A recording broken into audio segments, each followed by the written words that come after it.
नमस्कार दोस्तों। आज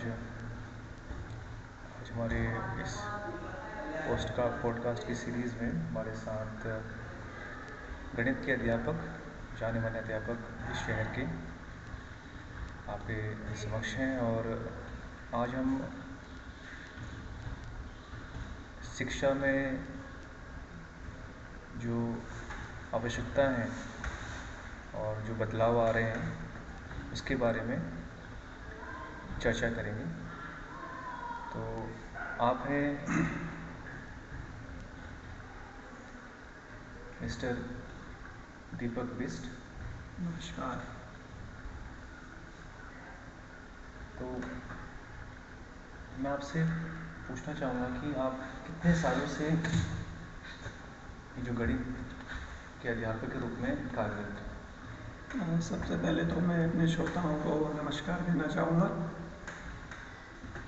देखिए कमल जी, शिक्षा के क्षेत्र में मैंने अपने 15 वर्ष दे दिए हैं और गणित पढ़ाते हैं, जिसमें मैंने 6ठी से लेके 12वीं तक की कक्षाएं पढ़ाई हैं। और औसतन एक कक्षा में 30 विद्यार्थी और 6, 7, 8, 9, 10 5 सेक्शंस, तो 5 इंटू 30 150-200 बच्चे हर वर्ष मैंने अपनी शिक्षा से या अपने अध्ययन कार्य से उन्हें ज्ञान तो अर्जित करवाया। दीपक जी, मैं ये कहना चाहूँगा कि इसका मतलब है कि आप अपने कार्य क्षेत्र में काफ़ी ज़्यादा एक्सपीरियंस रखते हैं। तो ऐसे में आपने ये भी देखा होगा कि इन 10 सालों में या जो 12 सालों या आपने, मुझे लगता है 15 साल से ऊपर आपको इस क्षेत्र में हो चुका है, तो काफ़ी बदलाव अपने क्षेत्र में देखेंगे। और जो भारत सरकार की तरफ से, आपकी जो एजुकेशन मिनिस्ट्री की तरफ से, CBSE की तरफ से, NCERT की तरफ से किताबों में जो बदलाव आपने देखा होगा, और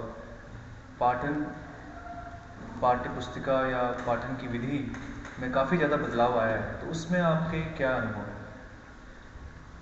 देखिए कमल जी, पैंडेमिक से पहले तो विद्यार्थियों का जो ध्यान केंद्रित रहता था वो पाठ्य पुस्तक में ज़्यादा था।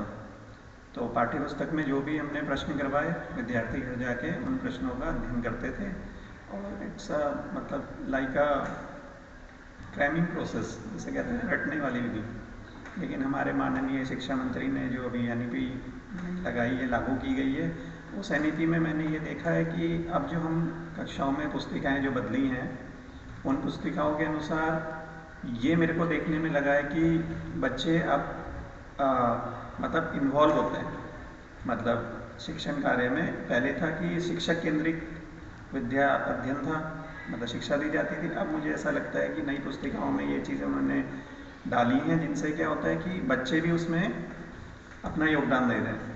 मतलब बच्चों और हमारा संपर्क, इसका मतलब एक जिसे कहते हैं ना, रियल लाइफ से जोड़ा गया है बच्चों को, सत्यता से। गणित नहीं तो बच्चों के लिए एक नया ही विषय था, एक उसकी नई ही भाषा है। अब उस भाषा को समझने के लिए मुझे लगता है जो नई पाठ्य पुस्तक है वो अपना बहुत ही महत्वपूर्ण मतलब भूमिका निभा रही है। तो आपको किस अनुभव से ये लग रहा है कि जैसे ये जो किताबों में बदलाव आया है, जो गणित को पढ़ाने की जो विधि में जो बदलाव आया है, उसमें कहीं ना कहीं आपने देखा होगा कि गुणा भाग कम करना है और तर्क शक्ति का ज़्यादा उपयोग। बिल्कुल सही कहा कमल जी, आपने भी जो भी अध्ययन, जो भी आपने देखा है, जो आपके प्रश्न जो आप पूछ रहे हो, बहुत ही अच्छे प्रश्न पूछ रहे हो।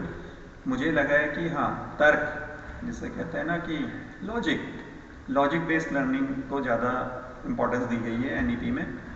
और जीवन से जुड़ी हुई बातें हैं उसमें, तो बच्चों को समझने में भी उसमें बहुत सरलता महसूस हो रही है, सहजता महसूस हो रही है। आपसे एक और प्रश्न मैं पूछना चाहूँगा कि जो ये बदलाव आया है 2020 के बाद नेशनल एजुकेशन पॉलिसी के तहत, जो कि भारत सरकार जो कि इसको इन 10 सालों में पूरी तरीके से विद्यालयों में लागू करना चाहती है, तो हमारे सरकार में, हमारे देश में विद्यालयों की अलग अलग कैटेगरीज़ हैं। इन कैटेगरीज़ में, कुछ कैटेगरीज़ में बेसिकली जो आपके सरकारी विद्यालय आते हैं वो, और कुछ विद्यालय जो हैं प्राइवेट धारा में आते हैं। तो भारत सरकार इस नीति को कैसे लागू करेगी इन विद्यालयों में? क्योंकि आपने देखा होगा जो विद्यालय प्राइवेट संस्थाओं के द्वारा चलते हैं वहाँ पर इन विधियों को लागू करना कहीं ना कहीं आसान होगा, क्योंकि उनके पास इस टाइप की फैसिलिटीज़ होती हैं, क्योंकि थ्योरेटिकल से ज़्यादा प्रैक्टिकल बेस्ड लर्निंग ज़्यादा हो चुकी है। तो प्रैक्टिकल बेस्ड लर्निंग के लिए हमें इसके लिए जो व्यवस्था चाहिए, व्यवस्था के साथ साथ इसके लिए जो लॉजिस्टिक चाहिए वो कहीं ना कहीं वहाँ पर अवेलेबल हो जाती है। लेकिन जो आपके सरकारी विद्यालय हैं, जो गांव देहात में विद्यालय चल रहे हैं, तो भारत सरकार की नीति के अनुसार वो विद्यालयों में कैसे गणित और जो विज्ञान का जो विषय है बहुत ही महत्वपूर्ण विषय है माना जाता है। कक्षा 5 से अगर बात करें, कक्षा 6 से या 5 से माने, और लगभग कक्षा 12वीं तक विद्यालयों में विज्ञान और गणित का अध्ययन तो जरूरी है, लेकिन इसमें बच्चों की रुचि कहीं ना कहीं समय के साथ कम हो जाती है, समय के साथ जैसे जैसे वो ग्रो करते हैं। और इन विषयों में रुचि बढ़ाने के लिए जो शिक्षकगण हैं, शिक्षिकाएं हैं, उन्हें और क्या कार्य करने की जरूरत है? इसमें आप अपने विचार थोड़ा बताएं। देखिए, सही प्रश्न पूछा है कमल जी आपने। कोई भी नई चीज़ को लागू करने के लिए थोड़ा समय चाहिए होगा। हमारी सरकार ने जो अभी नई NEP लागू की है, बहुत अच्छा एक मतलब दूरदर्शिता है इसमें। अब इसको लागू करने के लिए, जैसे आपने कहा, जो हमारे प्राइवेट शैक्षणिक संस्थान हैं उनमें तो ये लॉजिस्टिक जो हैं सारी चीज़ें अवेलेबल हैं, बट सरकारी विद्यालयों में आने के लिए इन्हें समय लगेगा। तो थोड़ा इसमें मुझे लगता है कि सरकार को सोचने की आवश्यकता है। लागू तो की गई है, बट उसका जो इम्प्लीमेंटेशन है, क्रियान्वित, वो तब होंगी जाके जब उनको फैसिलिटेट किया जाएगा, जो भी अध्यापक हैं, सरकारी विद्यालयों के अध्यापक हैं। और मैं चाहता हूँ कि नई पॉलिसी से ये भी है कि शिक्षकों के अंदर भी एक मतलब नई सृजनता आई है। मतलब उन्हें ये नहीं कि जाके पढ़ा दिया, क्रिएटिविटी जिसे कहते हैं ना, क्रिएटिविटी है, थिंकिंग स्किल्स बढ़ी हैं, टीचर के भी ब्रेन स्टॉर्मिंग हो रही है, जो आपके अध्यापक हैं उनको भी इसमें अभ्यास करने की आवश्यकता है, तभी वो एक अच्छा अपना जो भी लेसन प्लान है वो डिलीवर कर सकते हैं। तो इसमें थोड़ा नई चीज़ को समय लगता है लागू होने में, तो उसके लिए क्या है कि थोड़ा समय चाहिए। तो और नई चीज़ों को स्वीकृति भी एकदम से नहीं दी जाती है, क्योंकि देखो दो पक्ष होते हैं, सिक्के के दो पहलू हैं, है ना। उसी तरह इसमें भी है, कई लोग इसे स्वीकृतता दे रहे हैं और कई लोग इसके अगेंस्ट भी बोल रहे हैं। जैसे कि अब आप बात करें, प्राइवेटाइजेशन हो रहा है, जो बुक्स पब्लिश होती थी पुरानी, उनको काफ़ी लॉस हुआ है। और कहीं ना कहीं ये भी मानता हूँ कि इससे जो एक पैरेलल इंडस्ट्री है, ट्यूशन इंडस्ट्री है, उसमें भी इम्पैक्ट पड़ा है। मतलब वो बंद करने के लिए भी एक अच्छा कदम उठाया गया है सरकार की तरफ से। तो इससे अब क्या होगा कि विद्यालयों की तरफ बच्चों का रुझान ज़्यादा होगा और प्राइवेट ट्यूशन्स को कम होगा, स्कूल के अध्यापक को ज़्यादा बच्चे मान देंगे। और दूसरा है कि कई ज़रूरी भी था सर, नहीं तो क्या था कि स्कूल के जो स्कूल टीचर्स हैं उनको उतनी इम्पोर्टेंस नहीं थी, ट्यूशन इंडस्ट्री बहुत ग्रो कर गई। पैरेलल में ट्यूशन इंडस्ट्रीज को काफ़ी बोलबाला था। इससे क्या होगा, नई शिक्षा विधि से वो हमारी तरफ आकर्षित होंगे, तो थोड़ा मेरे को लगता है कि ये ठीक दिशा में कदम उठाएगा। और मुझे लगता है कि भारत सरकार की या देश की जो एजुकेशन मिनिस्ट्री है, उनकी ये भी नीति रही है कि वो सभी जो विषय हैं, चाहे वो गणित हो, चाहे वो आपका सामाजिक विज्ञान, देखिए कमल जी, इसमें ना सारे को जोड़ने की, सारे विषयों को बोला गया, कौशल से जोड़ा गया, स्किल एजुकेशन। जो भी चीज़ आप करोगे, ये नहीं कि आपने बोला a+b², उसका क्या तात्पर्य है, तो उसको जो नई NEP है और उनकी जो नई पाठ्य पुस्तक है उनमें बताया गया है कि ऐसा क्यों है। तो जब बच्चा उस चीज़ को समझेगा तो डेफिनेटली वो उन्नति की ओर अग्रसर होगा। और कुल मिला के मैं तो यही मेरे विचार हैं सर। तो अगर हम अपने आज की इस सीरीज़ को अंत में समाप्त करने की बात करें, तो इसमें आप अपने लास्ट में ओवरऑल क्या विचार करेंगे कि कैसे और क्यों इतना बदलाव लाना जरूरी पड़ा सरकार को, कैसा सरकार ने क्या नीति रही?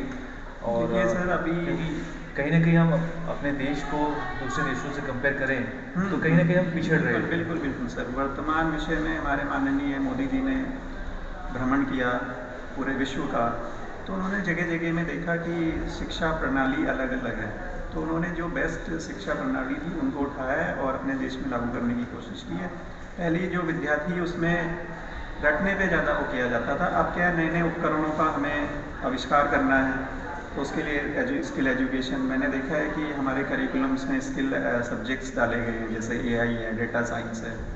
उसके बिना हम, अब तो वॉर ऐसी नहीं है कि आप जाएं और बंदूक लेके उधर पे खड़े हो जाएं, बॉर्डर पे सीमाओं पे खड़े होके आप एक दूसरे को मारें। आजकल की जो वॉर है सर, उसमें मिसाइल वॉर है, लेकिन से मतलब टेक्नोलॉजी, जितना आप टेक्नोलॉजी से स्किल्ड रहेंगे उतना ही आपको वॉर्स में भी फ़ायदा है। और बहुत सारी चीज़ें हैं सर, इसमें विस्तार में हम जब बैठेंगे तो उसके बारे में चर्चा करेंगे।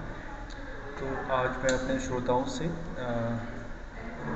समाप्ति के लिए बात करना चाहूँगा, और इस प्रकार से हमने देखा कि इस क्षेत्र के हमारे गणित के क्षेत्र के एक महान अध्यापक जो अपने क्षेत्र के स्कूलों में और बच्चों को समय समय पर ज्ञान की वृद्धि कर रहे हैं और उनके कौशल को बढ़ाने का काम करते हैं। तो इसी सीरीज़ में आने वाले समय में हमारे कुछ और गणित के विद्यापक होंगे या जो दूसरे विषय हैं उनके अध्यापकों के साथ इसी क्षेत्र में हम अपने विचार को और अध्ययन के क्षेत्र में विचारों में बदलाव को और सर एक बातों में एक बात पूरा करेंगे। कुछ हमारे अध्यापक जी कुछ और चीज़ें मेरे बताना एक चाहते हैं। सहभागी मित्र हैं, वो पीजीटी मैथ्स में लेते हैं, श्री पंकज सुगारा जी।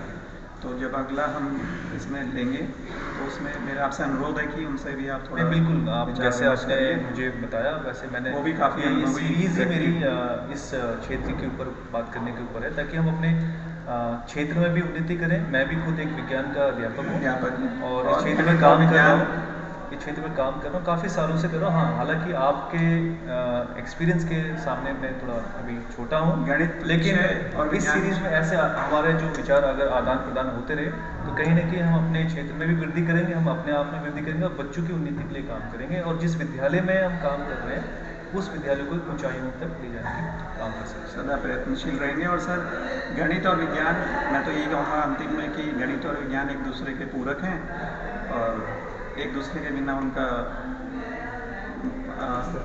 अस्तित्व नहीं है। बहुत सही बात कही है आपने। तो आप ऐसे ही हमारे इस सीरीज़ से जुड़े रहिए। अपने श्रोताओं को नमस्कार करता हूँ, बहुत बहुत धन्यवाद। नमस्कार, धन्यवाद।